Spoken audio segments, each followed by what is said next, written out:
முதல் வாசகம் எரேமியா ஆகமம் அதிகாரம் 11 திருவசனங்கள் 18 முதல் 20 வரை. ஆண்டவர் எனக்கு வெளிப்படுத்தினார், நானும் புரிந்து கொண்டேன். பின்னர் நீர் அவர்களின் செயல்களை எனக்கு காட்டினீர்.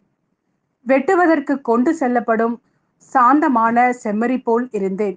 அவர்கள் எனக்கு எதிராய், மரத்தை பலத்தோடு அழிப்போம், வாழ்வோரின் நாட்டிலிருந்து அவனை அகற்றி விடுவோம், அவன் பெயர் மறக்கப்படட்டும் என்று சொல்லி சதித்திட்டம் தீட்டியதை நான் அறியாதிருந்தேன்.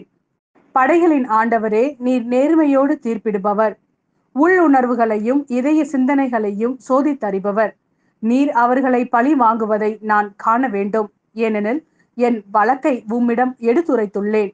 இது ஆண்டவரின் அருள்வாக்கு. இறைவா, உமக்கு நன்றி.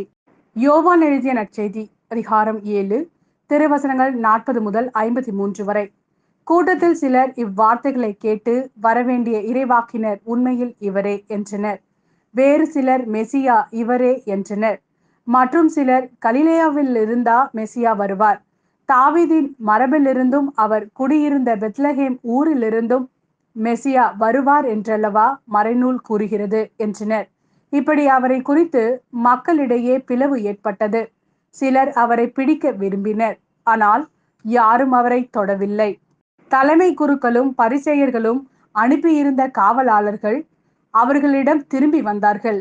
அவர்கள் காவலர்களிடம், ஏன் அவனை பிடித்து கொண்டு வரவில்லை என்று கேட்டார்கள்.